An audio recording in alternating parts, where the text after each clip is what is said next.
umabot na sa 70 ang nasawi dahil sa tigdas, batay sa pinakahuling tala ng Department of Health. Samantala, umabot na rin sa mahigit 4,300 ang mga nagkasakit na tigdas sa buong bansa mula Enero ngayong taon ayon sa DOH. Narito ang report ni Mai Bermudez.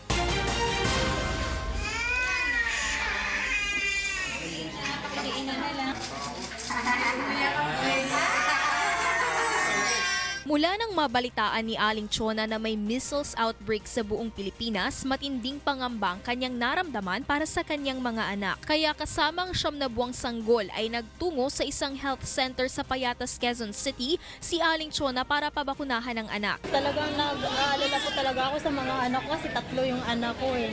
Kaya talagang itong bunso, talagang gusto ko talagang pabakunahan. Ayon kay Health Secretary Francisco Duque III, unti-unti nang nagbabago ang pananaw ng ilang mga magulang hinggil sa pagpapabakuna sa kanilang mga anak sa gitna ng measles outbreak sa buong bansa. Yung akin pong pagpasyal sa Baseco compound, halimbawa, ay mahigit 500 ang mga bata na nakapagpabakuna sa Barangay Pansol, sa Manila yon, sa Barangay Pansol sa Quezon City.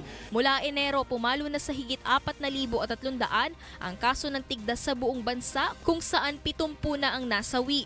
Karamihan sa mga naitalang kaso ay mga bata na nasa 4 na taong gulang pababa, kung saan higit kalahati ay hindi pa nababakunahan mula nang ipinanganak. Nasa National Capital Region o NCR pa rin ang pinakamataas na bilang ng mga may tigdas na sinundan ng Calabarzon, Region 3, Western at Central Visayas, maging sa Northern Mindanao. Ayon kay Secretary Duque, delikado pa para sa 1 to 5 months old na mga sanggol ang pagpapabakuna ng kontratigdas. Inirerekomenda ng mga eksperto ang pagpapabakuna ng anti-measles para sa mga sanggol na 9 na buwang gulang pataas at matapos nito ay kinakailangan paturukan ng booster ang sanggol mula 12 hanggang 15 buwan. Yes, kasi mura pa yung kanilang immune system, no? At pangalawa, meron kasi mga maraming pag-aaral na lumalabas, meron silang natural immunity, not really immunity but a protection, yung immunoglobulin IgG from the maternal circulation pumupunta sa bata as a protective antibody.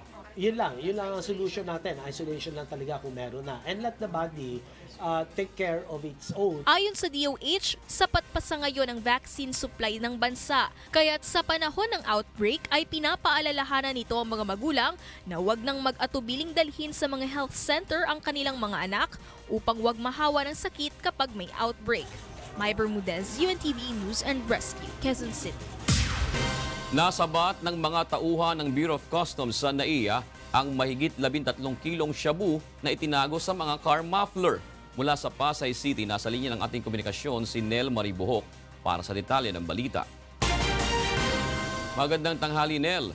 June, itinurnover ng Bureau of Customs sa Philippine Drug Enforcement Agency ang natagpuan nilang 26 na package ng shabu na may kabuuang bigat na 13 ang nagkakahalaga ito ng 70 milyong piso. Ang naturang shabu ay sinilid sa mga car muffler. Ang shipment ay nagmula pa sa California, USA.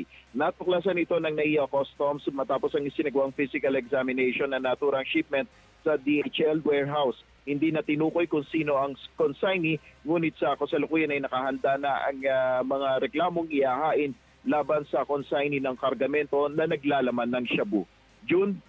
Maraming salamat, Nel Marie Buhok. An award-winning journalist in Brazil was killed after the helicopter was traveling in crashed onto a truck on a highway in São Paulo on Monday. Abby Valdez has the story. 2 people were killed in Sao Paulo on Monday after a helicopter crashed into a truck on the highway in the Brazilian city, with a prominent local journalist Ricardo Boy shot among the dead. According to the local media, the crash took place at about midday local time. The helicopter lost control, crashing into a truck on the highway before catching fire. 2 people were killed and another injured in the incident. When it crashed, it exploded. The pieces are all over the place. It caught fire. The body's on the floor. After 15 minutes, firefighters arrived. Television journalist Ricardo Boy shot was killed in the crash. A well-known figure in Brazil, Boechat fronted various news programs in the country, including on Brazil's media giant Globo. Abby Valdez, UNTV News and Rescue. Heavy rains continue to wreak havoc in regions of Chile and Peru this week, causing rivers to overflow and forcing residents to flee from their flooded homes. In Chile's Atacama region, areas such as Iquique were hit hard after rushing floodwater swept through residential areas. Destruction to roads has caused delays in the delivery of goods such as dairy products. Chilean President Sebastián Piñera said the damage was valued at some $90 million. In neighboring Peru, heavy rains and mudslides have killed 5 people and left hundreds without homes in the past week, according to authorities. Roads, bridges, houses, health centers, police stations, as well as some educational institutions have been destroyed.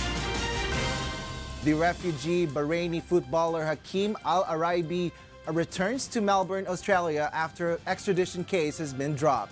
Kat de Moraes reports. A refugee Bahraini footballer with residency status in Australia boarded a flight for Melbourne early on Tuesday after Bahrain dropped its bid to have him extradited from Thailand, bringing to an end a case that had drawn international criticism.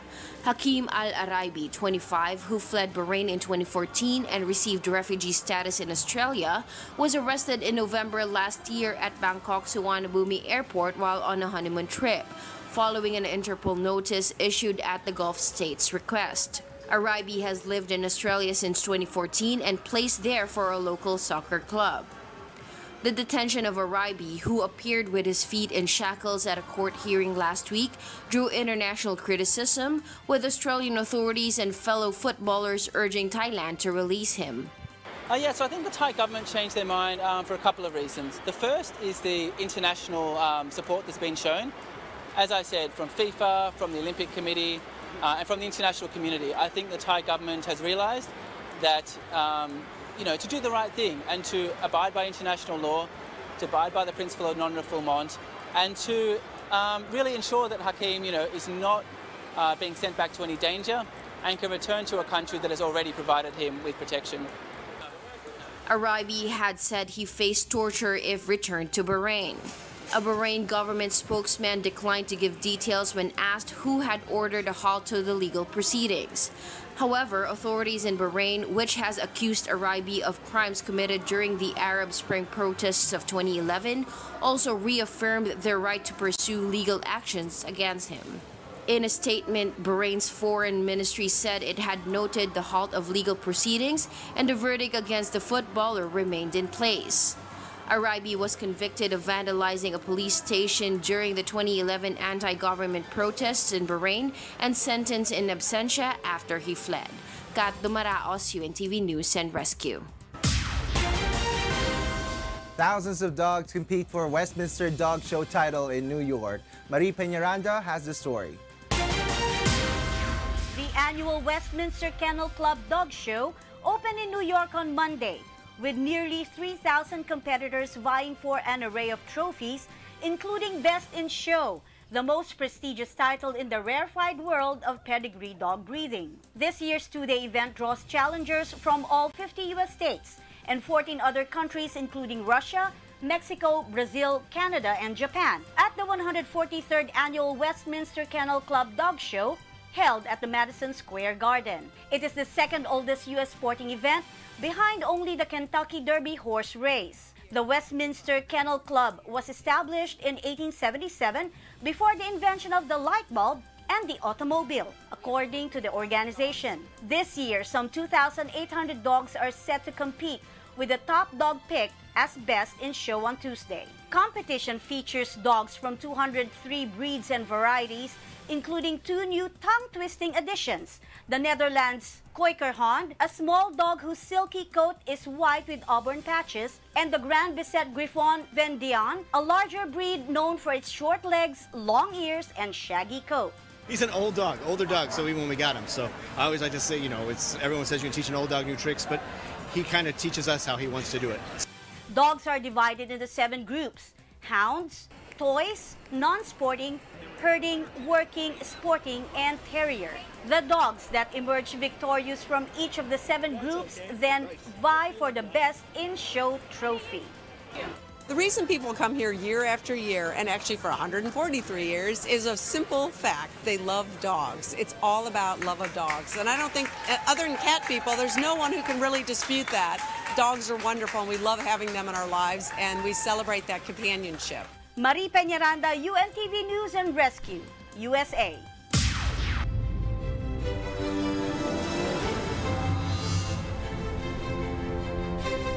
Formal nang nagsimula ngayong araw ang national campaign period ng mga kandidato sa May 13 midterm elections. Samantala, babaklasin naman ng COMELEC ang mga campaign materials na wala sa common poster areas.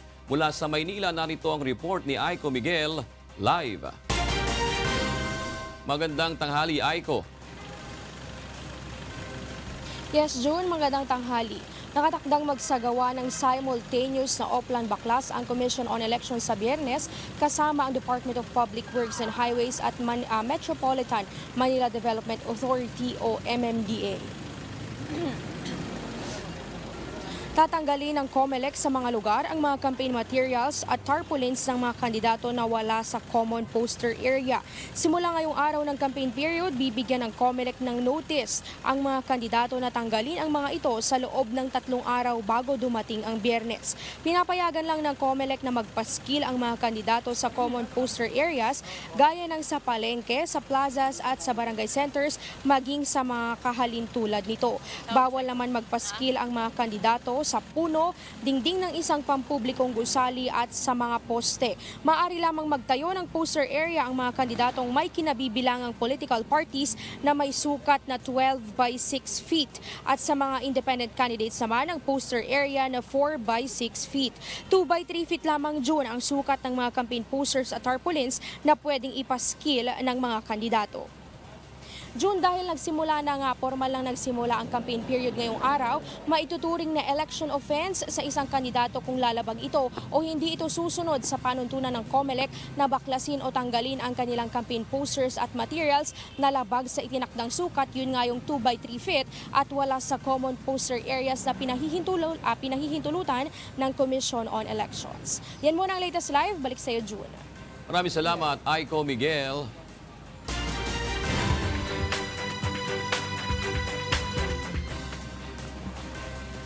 Magandang tanghali. Narito ang mga balitang ating tinututukan sa iba't ibang panig ng bansa. Magbibigay ng 50,000 reward money ang Police Regional Office 13 sa makapagtuturo sa pagkakakilanlan sa nakasagasa sa isang doktor sa Agusan del Norte. Samantala, CCTV footage ng pagkakakilanlan ng pinaghihinalaang suspect patuloy pang binibiripika ng Cybercrime Division ng PNP Caraga. Mula sa Butuan City, narito ang ulat ni Raymond Octobre, live. Yes, Raymond. Go ahead, Raymond. Derb, maayong udto. Derb, padayon pag ginasuta sa Philippine National Police Caraga kung skinsa ang nakaligis patay sa usak ka 28 anyos nga doktor nga si Zoriel Gonzales Arambulo sa Santiago, Agusan del Norte niadtong February 7 sa gabi. Derb, sa inisyal nga investigasyon sa Santiago PNP, pauli na untana ang biktima gikan sa Butuan City. Human gihatod ang iyang mga ginikanan sa airport dihang mabanggaan kini sa usa ka SUV.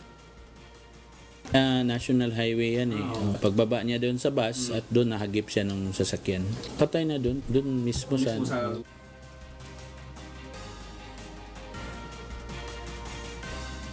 Derb, human ang command conference gahapon, nagpagawas og pamahayag si Pro 13 Director Chief Superintendent Gilberto D.C. Cruz nga maghatag ang PNP Caraga og 50,000 pesos nga reward money sa bisan kinsang makatudlo sa pag-ila sa suspetsado.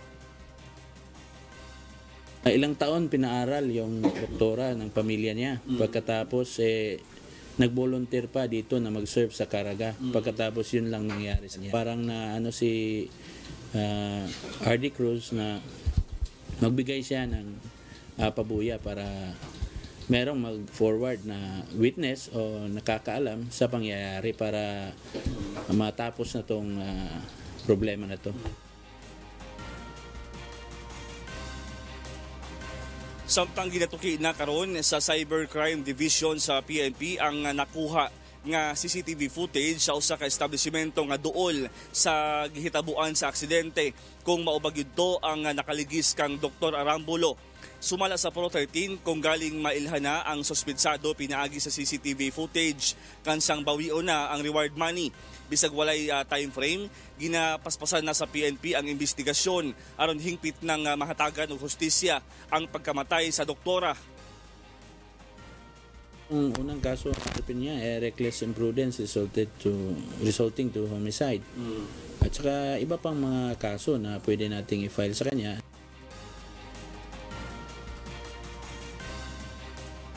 Netong Domingo gipauli na sa iyang pamilya ang patayng lawas ni Dr. Arambulo sa ilang lugar sa Cainta, Rizal. Deb, matod pa sa Department of Health nga atong naistorya no, ang pagkadestino ni Dr. Arambulo diri sa Agusan del Norte kansang unang iyang assignment.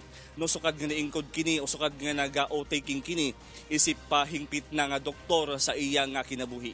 Ug mao ka ng latest, Deb, balik sa imo diha. Daghang salamat Raymond Octobre, live na nag-uulat mula sa Butuan City.